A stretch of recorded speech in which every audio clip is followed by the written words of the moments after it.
Okay, so today we have a new topic. Actually, if we have time, we're going to cover two sections today because both of those sections are relatively short. And for once, we don't have a technique of integration in this chapter. So every section we covered was a technique of integration. So you may wonder, how come we don't have a technique of integration? Well, this is going to help us with the next section where we're going back to the integration. So in this section, we have something very out of the ordinary as opposed to integration. You might think this is a topic from Calculus 1, which is a topic about limits, how to find the limit of a function.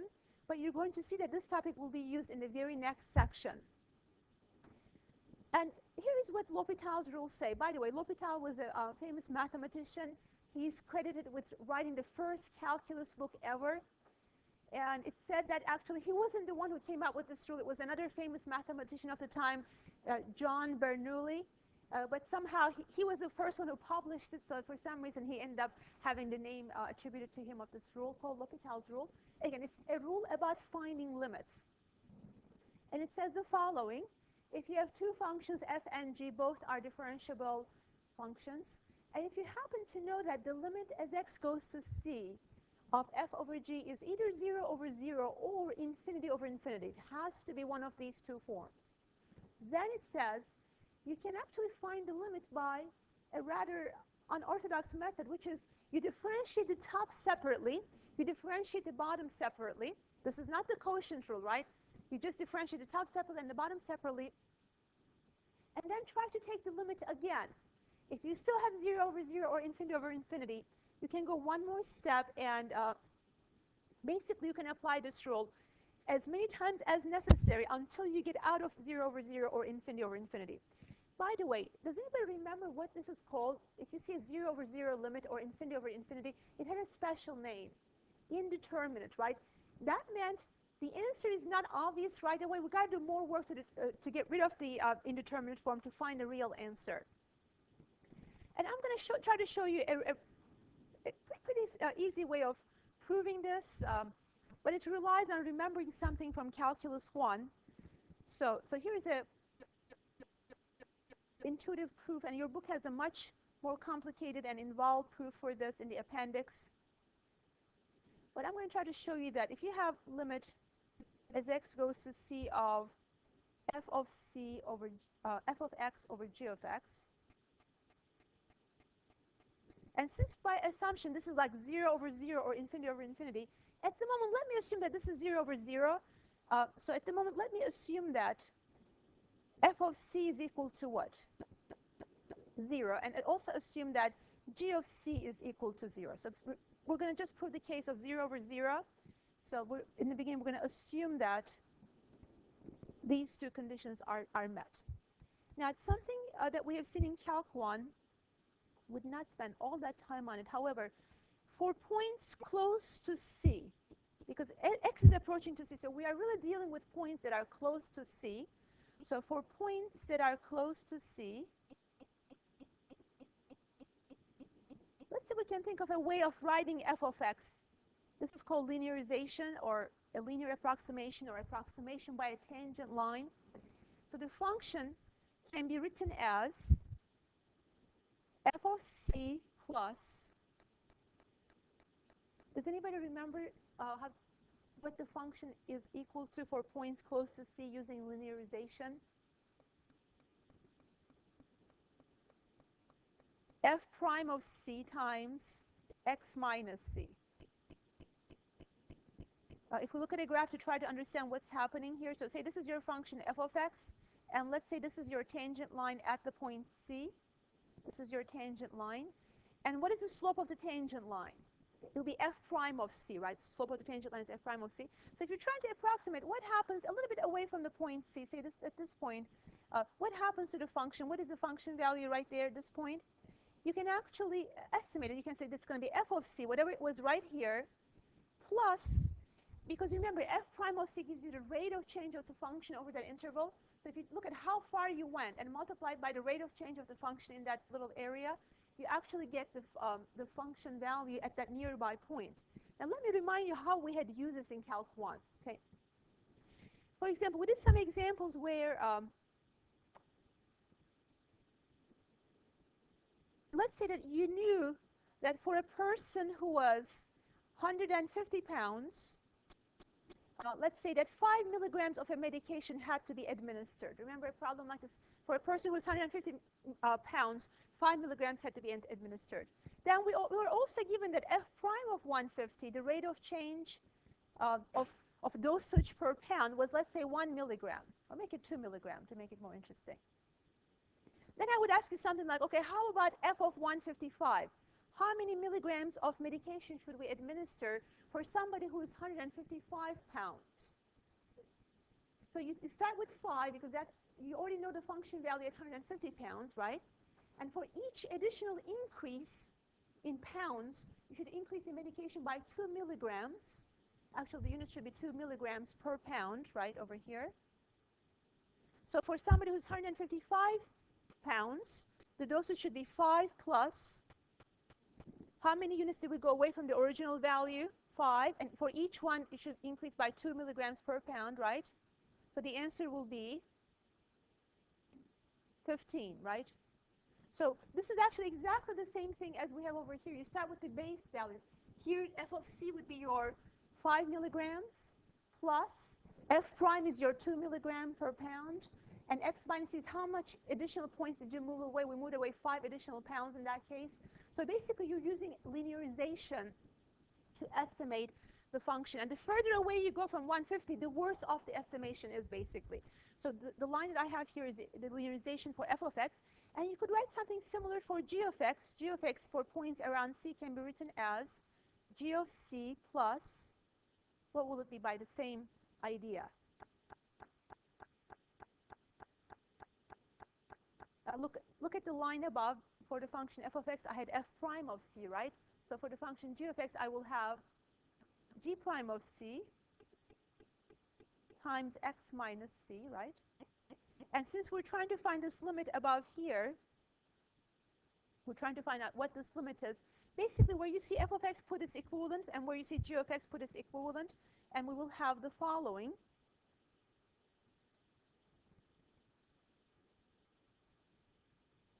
So limit as x goes to c of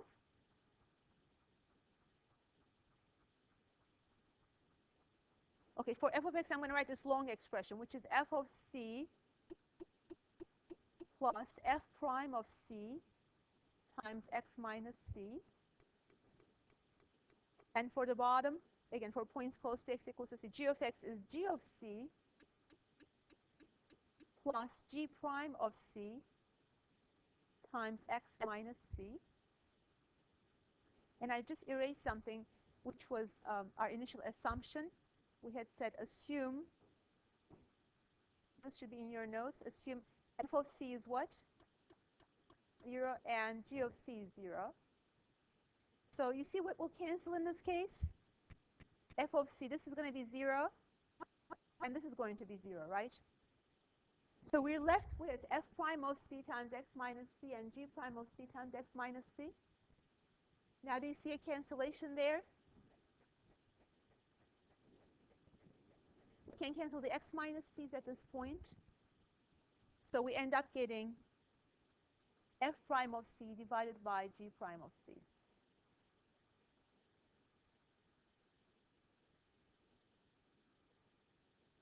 And isn't that L'Hopital's rule, what L'Hopital's rule is saying? If you look back to the statement, it says to find the limit of the original expression, just take the derivative of the top separately and the bottom separately, and then plug the number in. And that's what we have on the right-hand side, f prime of c over g prime of c. So again, this only proves the case for 0 over 0, but you can also prove it the case for infinity over infinity relatively easily, basically just do a substitution. Because anytime something is going to infinity, 1 over that quantity goes to 0. So you could use similar ideas and convert it into 0 over 0. Now, the proof may look complicated, but application of this rule is really simple. And let me show you how. So we're going to do some examples about L'Hopital's rule next. So as an example, let's find the limit as x goes to infinity of x squared minus 3 divided by x cubed plus 4x.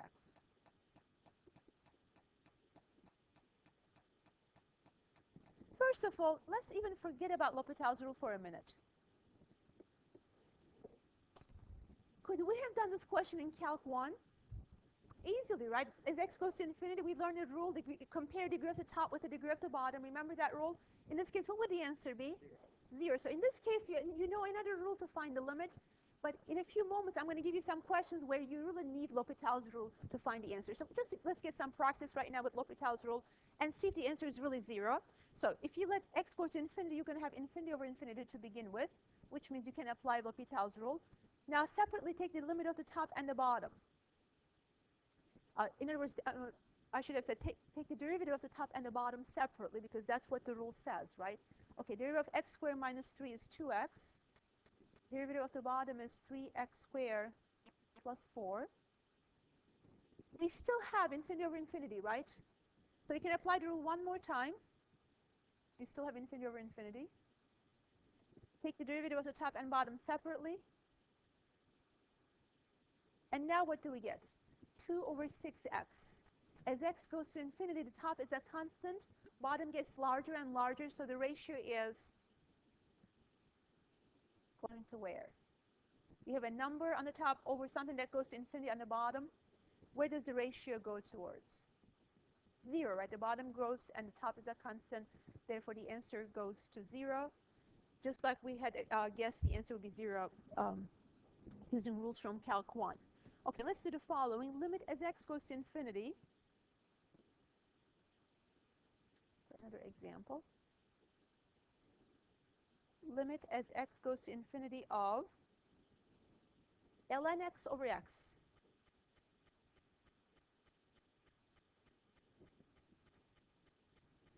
Ln x is not a polynomial, so those rules that we have learned in Calc 1, they don't apply in this case, right? So we need something different. In Calc 1, we learned ways to find limits. For example, a graphical method, you could graph the function, or a tabular method, you can do a table of values as x approaches to that number from both sides. Here we're trying to apply L'Hopital's rule, so let's use that as much as we can. First of all, what do you have if you plug in infinity or let x go to infinity? Where does ln x go to as x goes to infinity? This is the graph of the ln function. As x goes to infinity, ln x is getting larger and larger, so it's going towards infinity. Clearly, x is going towards infinity. So we do have infinity over infinity, indeterminate, so you can apply L'Hopital's rule. So that will be the same as limit as x goes to infinity of, okay, derivative of ln x, and on the bottom, derivative of x. What do we get now? What is the limit of 1 over x as x goes to infinity? Once again, the answer is 0.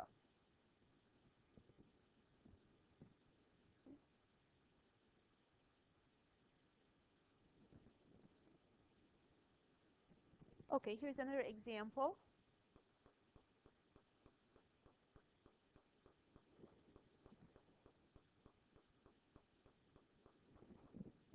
Let's do the limit of e to the x over x squared as x goes to infinity.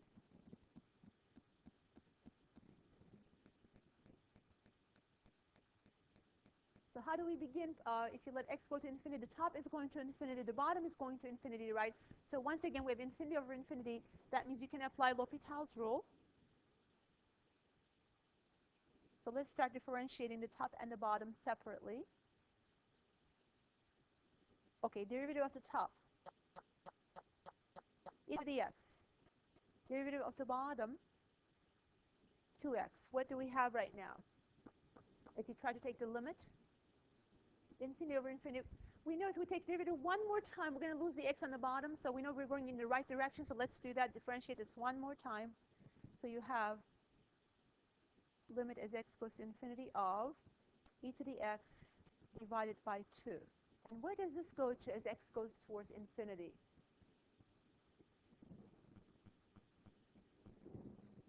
The bottom is a constant, the top keeps growing more and more, so the ratio goes to where? Infinity, exactly. So e to the x goes to infinity, and that over a constant still goes to infinity, so the answer is infinite in this case. So notice that this example was infinity over infinity, but the final answer was 0. This answer was infinity over infinity, but the final answer was infinity. I can give you some other examples where it starts with infinity over infinity, but the answer is 2/5 or 5. In other words, you cannot make a conclusion by just looking at it as it said. It's indeterminate form. You got to do more work to see what it is, and you cannot assume that it's going to be any given number or infinity until you do that extra work. Okay, here's an example, this time with a 0 over 0 case. Yes?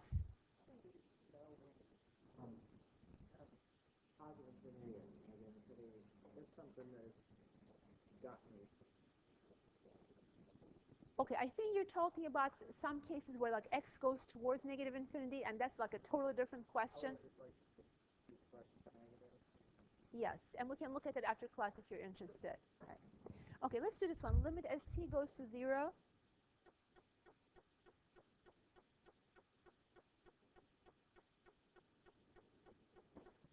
of t times sine t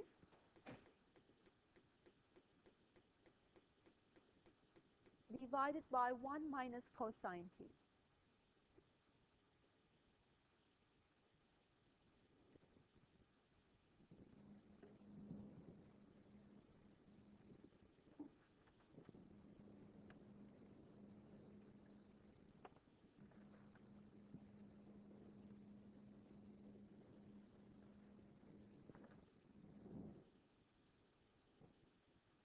So with any limit question, the first thing we should try to do is substitute the value in, because we learn in Calc 1, if you have a continuous function, you get a number out of that, and you're good to go.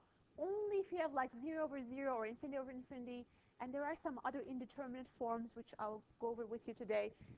If you get indeterminate forms, then you should try to do something extra. In this case, what do we get when we plug in 0 for t? 0 over 0, so we got to do something more to resolve the situation. And again, because it's 0 over 0, we know we can apply L'Hopital's rule, so let's do just that. So this is going to be the same as limit as t goes to 0 of, okay, let's differentiate the top. What do we get?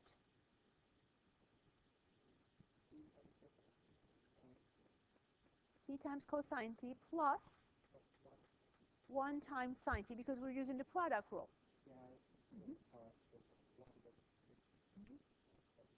And on the bottom, what about the derivative on the bottom? Derivative of 1 is 0, derivative of cosine is negative sine, and the extra negative sign gives us positive sine t. Check it out right now. What happens as t goes to 0? If t goes to 0, we're going to have 0 times cosine 0, or 1, plus sine 0, all over sine 0. Once again, we have 0 over 0.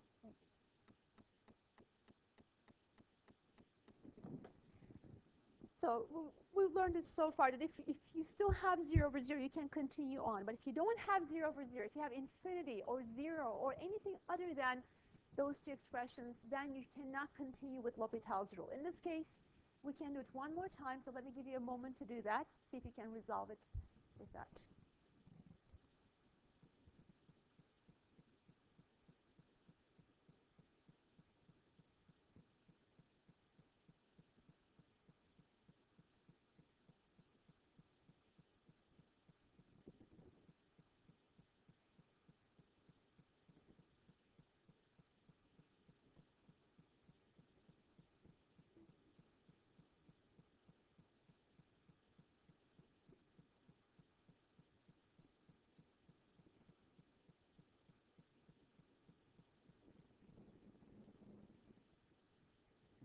So what's happening at this stage? Did we get rid of 0 over 0? Yes, finally, because the bottom turned into a cosine. That's good news, because cosine 0 is 1, right? And on the top, we have 2 cosine zeros. Each one is 1 plus 1. And the first part is going to be just 0. 0 times 0 is 0. So this goes to 0. This goes to 1. This goes to 1. And this goes to 1. So the answer is 1 plus 1 over 1. In other words, just 2. Another example. Sine ax over cosine bx as x goes to 0.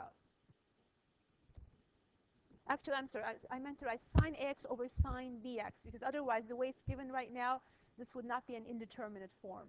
Sine AX over sine BX.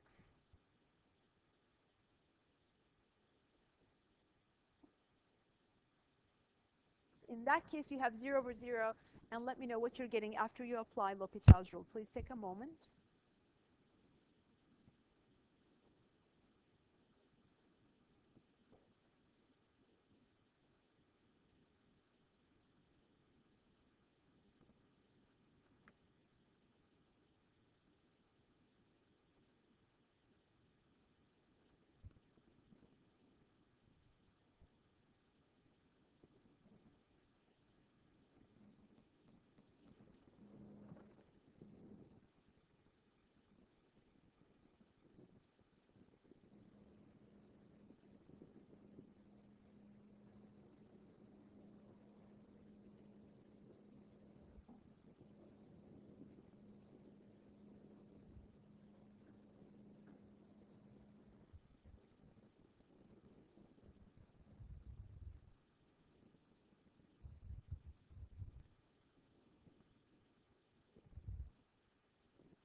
If you're done with that one, also try this one, please.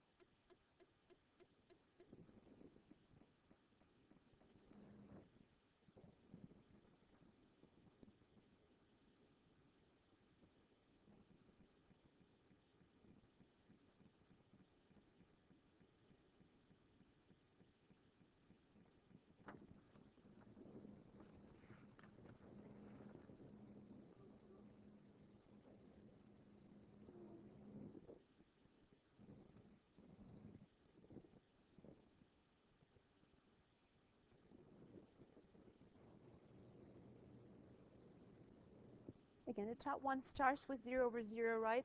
So applying L'Hopital's rule. We don't have constants per se, but we have a times x, where a is a constant. They didn't give you like a 2 or a 5, but the same rules apply in differentiating sine ax. What is the derivative of sine ax with respect to x? A times cosine ax, right? And on the bottom, by the same logic, b times cosine bx. Now x is going towards 0, so cosine 0 goes towards 1, both on the top and the bottom. So the final answer will be, can I hear it from different students, please? A over b. And on the bottom, again, if x is going towards 0, e to the 0 goes towards 1. So you have 1 minus 1 or 0, divided by 1 minus 1 or 0. So once again, a perfect case to apply L'Hopital's rule. In this case, if we do that, we get, just differentiate both sides, the top and the bottom. What is the derivative of e to the 2x minus 1? 2 e to the 2x. And on the bottom, derivative of e to the x minus 1 is e to the x. And right now, we actually get a value out of this. We don't have to keep differentiating, right? Because e to the 0 is 1. You use it both for the top and the bottom expression. So you're going to have 2 times 1 over 1, or just 2. Okay, so far we looked at quite a few examples on infinity over infinity or 0 over 0. Now I'm going to show you a few different indeterminate forms. One of them is 0 times infinity. So another example of an indeterminate form. And we're going to find limits as x goes to infinity of x times tangent of 1 over x.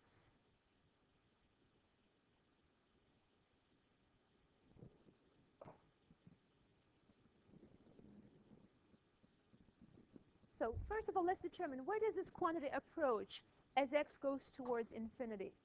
So you're going to have infinity times. Let's think about tangent of 1 over x.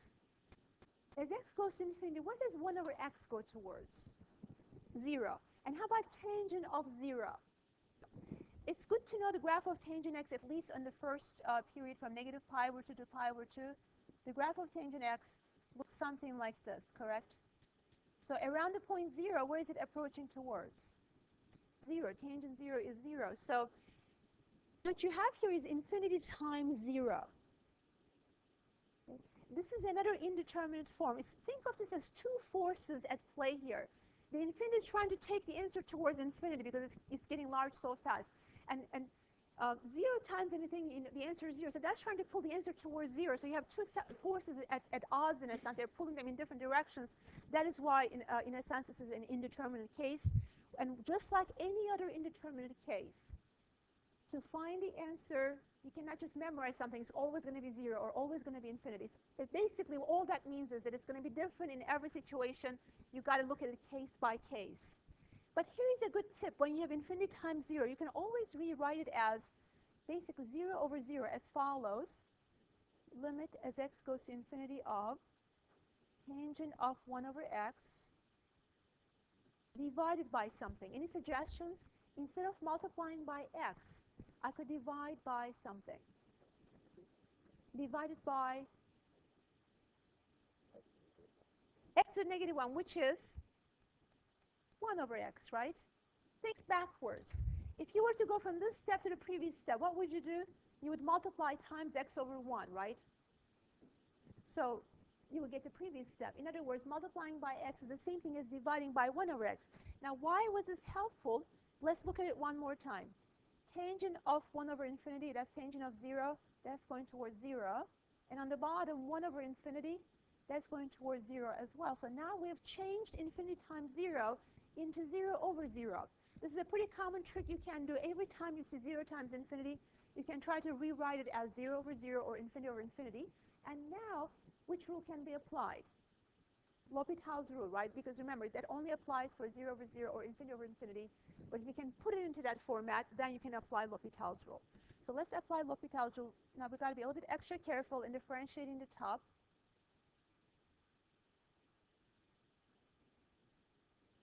What will be the derivative of tangent of 1 over x? And I'd like to hear from different students, if I may.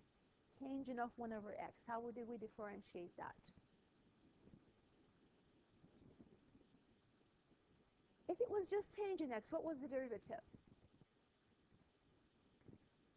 What is the derivative of tangent? Secant square, right? But you have an extra thing in the inside, so by the chain rule, what are we going to do? Multiply everything by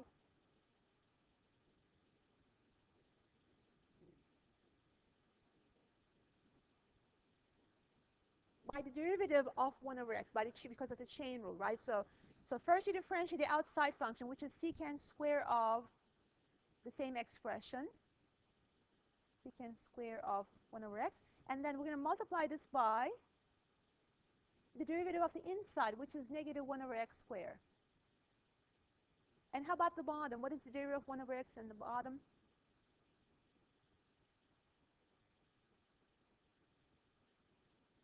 Once again, negative 1 over x squared. Do we see cancellation? The 1 over x squares or negative 1 over x squares can be canceled. That leaves us with the limit as x goes to infinity of secant square of 1 over x. Now, any thoughts where that might be approaching as x goes towards infinity? But first, is there a question about what we have so far? Yes, ma'am. Why is it with always derivative of the inside, right? We use a chain rule, exactly. Chain rule, just, because I'm not used to it with negative. Okay, so what do we do now? The limit as x goes to infinity of secant square of 1 over x. Let's first look at the inside part. Where does 1 over x go towards as x goes towards infinity? 1 over x goes towards 0. Now, where does secant 0 go towards? Or do we know anything about secant 0? Let's think about first cosine 0. Okay, cosine 0 is 1. So secant is 1 over 1, and you square it, you still get 1. So yes, we did get rid of the indeterminate form at this stage, and our final answer is going to be precisely equal to 1 in this case. Okay, so So that was an example for 0 times infinity, another indeterminate form. And now I'm going to show you a few different indeterminate forms. For example, infinity to the power of 0. This is another indeterminate form. Actually, while I'm at it, let me give you all different possible indeterminate forms that you might see in this section, or in any section, really. These are all indeterminate forms that we have. So here are a list of all the indeterminate forms.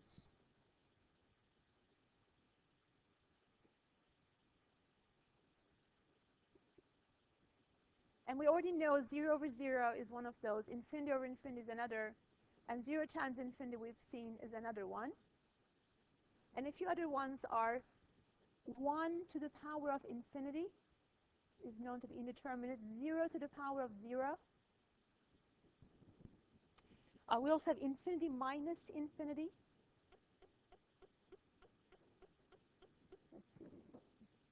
And infinity to the power of 0.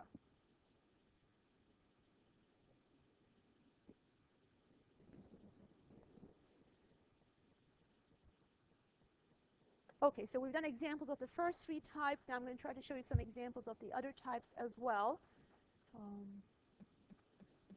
So let's do the limit as x goes to infinity of x to the 1 over x. Example. Limit as x goes to infinity of x to the 1 over x.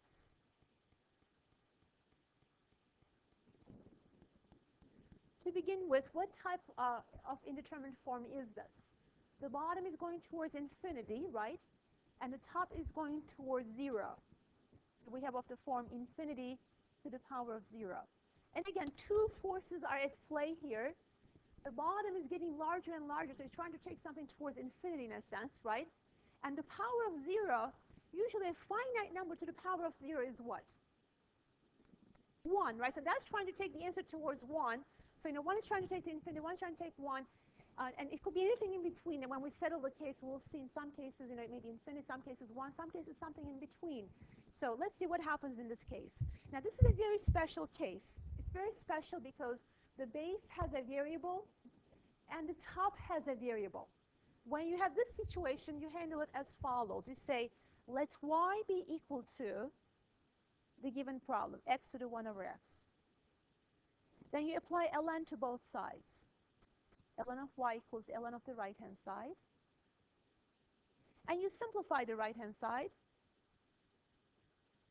So ln y is equal to what?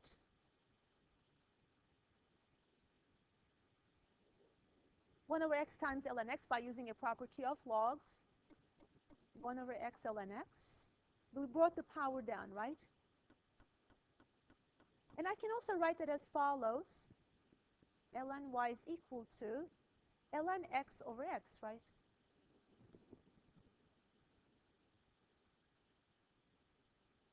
ln x over x. Okay. Now, if we can find the limit of ln y, it's going to be easy to find the limit of y itself, because let's suppose that ln y had a limit of, let's say, 2. Okay.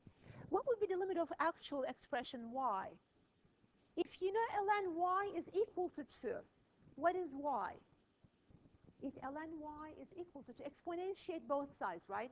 Do e to this side equals e to that side. So y would be e squared, right? E to the second power, right? So if you can find the limit of ln y, you can always convert that back to the limit of y by exponentiating it in your last step. So right now, let's try to find the limit of ln y. So let's try to take a limit as x goes to infinity of both sides, limit.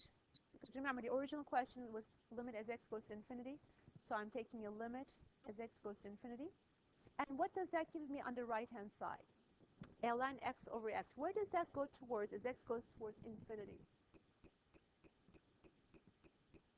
The top goes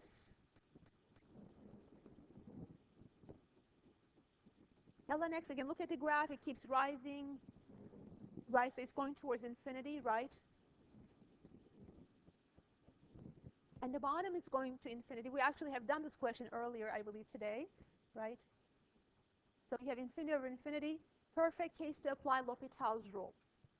So think about it again. We started with infinity to the 0. You couldn't use L'Hopital's rule there, but we did a little trick.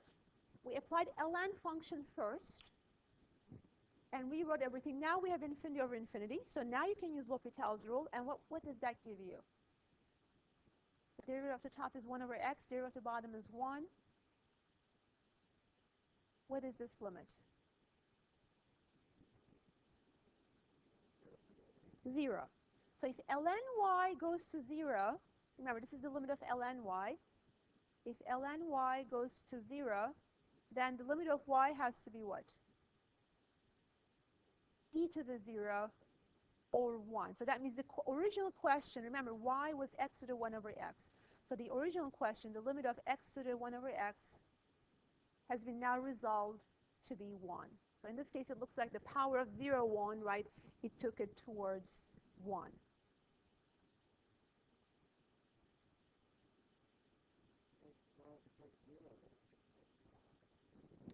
Because first we found the limit of ln of 1 over ln x over x.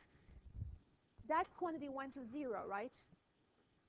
But remember, what was that the limit of? That was the limit of ln y. So ln y goes to 0.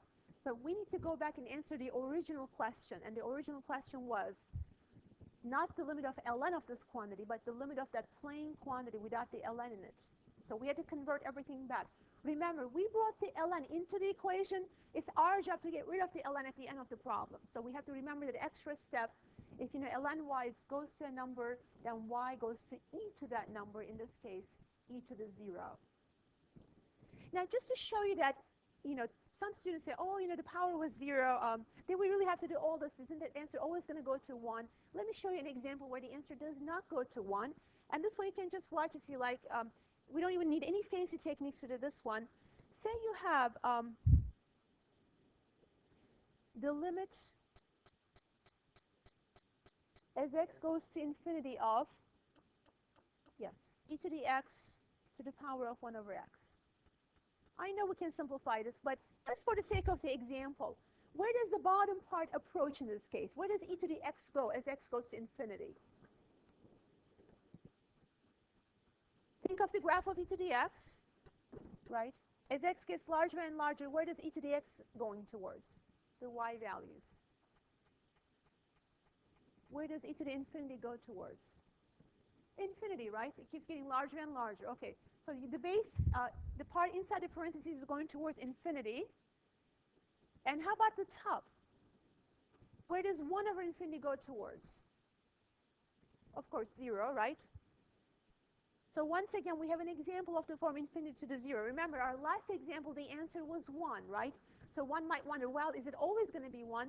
But look at this example. It is of the form infinity to the 0. But in this case, we have a very nice simplification. What is e to the x to the 1 over x in simple form? If you were to simplify that, what would you get? You have the power of a power, right? What do? Multiply the powers. So now you have e to the 1. It's just a constant. So what is the limit of a constant as x goes to infinity? What is the limit of just a constant? A constant's graph looks like this. Say this is e 2.718. No matter where you are, as x goes to infinity, it's staying as a constant, right? So what is the limit then? E. So the answer did not turn out to be 1 in this case, you see. It turned out to be E. So every question, again, the name indeterminate suggests that the answer cannot be quickly given as a rule. You've got to do something extra to get rid of the indeterminate form, like we've seen in those two examples. It could be 1, it could be E. In another example, it could be infinity. We just don't know, and the best way to find it is to do some extra work to get rid of the indeterminate form.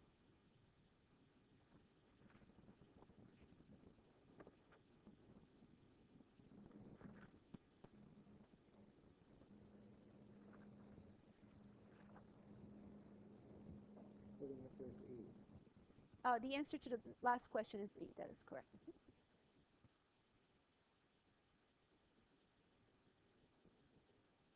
Okay. There's one more thing I want to show you about indeterminate forms, especially the case of 0 times infinity. 0 times infinity.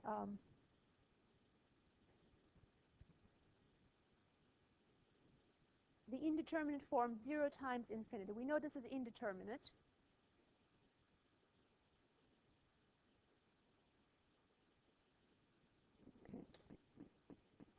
I'm going to give you several different examples of this. For example, look at limit as x goes to 0 from the right of x times 1 over x.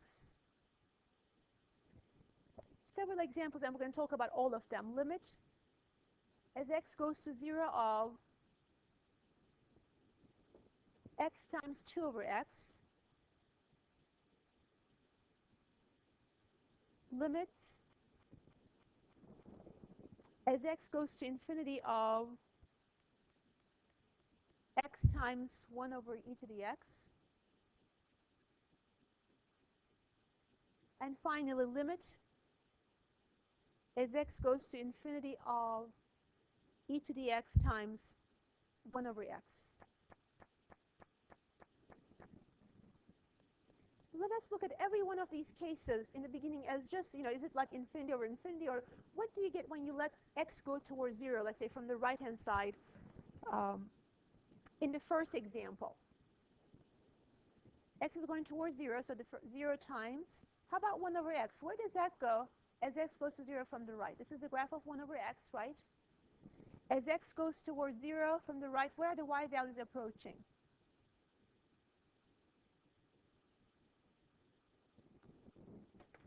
Again, as x goes towards 0 from the right, the y values are getting larger and larger, positive values, right? So what is the answer there?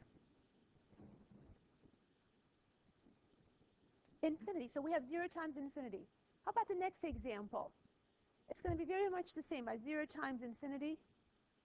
The next one, this time x is going towards infinity, so we're going to have infinity times what? 1 over e to the x. Where does that go to as x goes to infinity? Since e to the x is getting larger and larger, 1 over that goes smaller and smaller, so that goes to 0. And the very last one, e to the x as x goes to infinity. Where does that go towards? Infinity. And how about 1 over x as x goes to infinity? 0. So every one of these, when we begin with infinity times 0, right? I want to show you that every one of those is going to give you a different final answer. And we can do it this time because it's very easy to simplify these examples. For example, x times 1 over x. If you simplify it, what do you get? X times 1 over x. If we simplify that, we get just 1, right? So the answer to this question is actually equal to 1. This is the answer. Okay. How about x times 2 over x? If you simplify that one, you get 2. So the limit of that is going to be 2. How about x times 1 over e to the x? I think we may have done that question earlier today. That's kind of like infinity over infinity, right? This is like infinity over infinity, and if you take the derivative of the top and the bottom separately, could you tell me what you're getting there? 1 over infinity, which goes towards 0, so that's the answer there. And the last one is like the reciprocal, so if one goes to 0, the other has to go to where? If you like apply L'Hopital's rule again, you have infinity over infinity. You have infinity over infinity. Take the derivative of the top, still e to the x. The derivative of the bottom is 1. Where does the ratio go towards? Infinity. So every one of these examples, we started the same way, right? We started 0 times infinity. That was the indeterminate form. But every one of them gave us a different answer. So again, this is why it's called indeterminate in the first place, because we just don't know. We don't have a shortcut rule. We've got to do it the long way. Also, infinity minus infinity. I want to show you why that is indeterminate. Yes, a question. Okay, how about the case of infinity minus infinity? That's another mysterious case. You know, when you have 0 times infinity, one was trying to pull it towards 0, one was trying to pull it towards infinity, and we end up with these different answers. In infinity minus infinity, the answer you might think, oh, isn't it always going to be 0? The answer is no, because infinity is such a complex concept. It can have many different hats in a sense. For example, think about the number of elements in the following set, say 1, 2, 3, etc. And think about the number of elements in this set. Add the extra number in there, 0, 1, 2, 3, etc. So if I say, how many more elements are there in this minus that set? let's do it easier. Say the bigger one minus the smaller one. How many more elements? This has infinitely many elements. That has infinitely many elements, right? The difference in this case seems to be what? There's one extra element in there, so it looks like the answer is going to be one extra element, or 1. But what if I put like 3 more elements in here and then the other one? You will see there are still infinite sets, right? And it may look like in that case infinity minus infinity is equal to 3. But the truth is, in every question you do, infinity minus infinity may turn out to be a different answer. So once again, if you have infinity minus infinity, try to simplify the expression and go from there. There is no shortcut in that situation either. And finally, this is an interesting one. How about 0 to the power of infinity? 0 to the power of infinity. Do you think this is an indeterminate form? Let's think of the two powers at play here, okay? Something to the infinity power. But remember that we've also done things like, it's not necessarily it's approaching towards 0, and the top is approaching towards infinity. But still, no matter what it is, the bottom is trying, no matter, if you multiply something with 0, it goes towards 0, right? And infinite power is saying that basically you're doing this infinitely many times. So that is not an indeterminate form. That one actually is always going to be equal to 0. So this is not in your list of indeterminate forms. This is always going to be equal to 0 because you don't have like different forces at play here. So this one is always going to be equal to 0.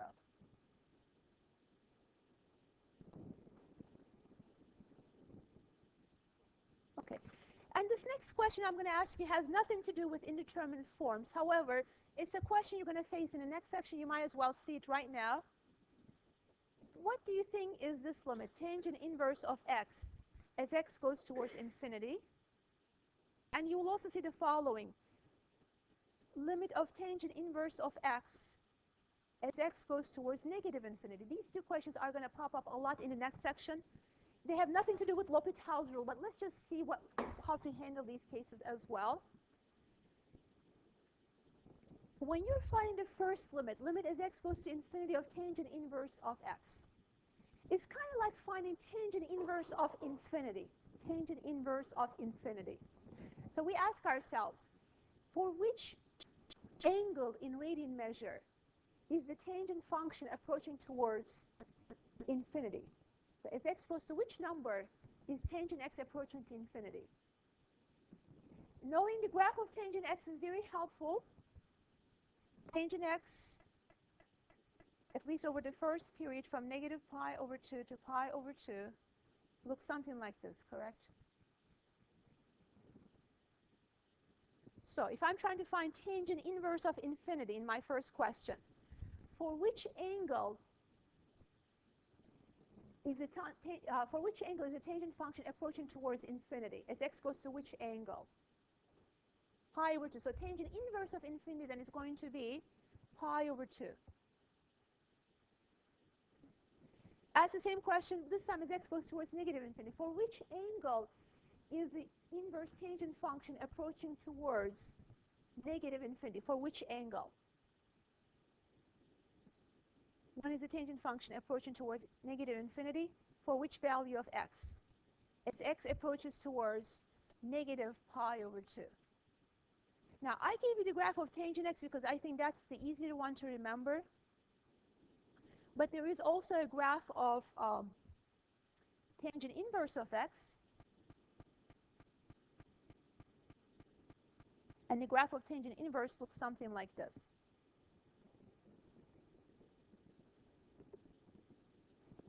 This is, most people don't remember this, but if you remember this one, it's actually easier to give the answer to. This point is negative pi over 2. This point is positive pi over 2. Let's do the same question, this time referring to the tangent inverse function. First question, what is the limit of this function, the red function, as x goes towards infinity? As x goes towards infinity, where are the y values approaching towards pi over 2? Second question, what is the limit of this function, the one drawn in red, the tangent inverse function, as x goes towards negative infinity? As x goes towards negative infinity, f of x is going towards negative pi over 2. These two values are going to pop up in the next section, so I want to make sure that I gave you a reminder about them.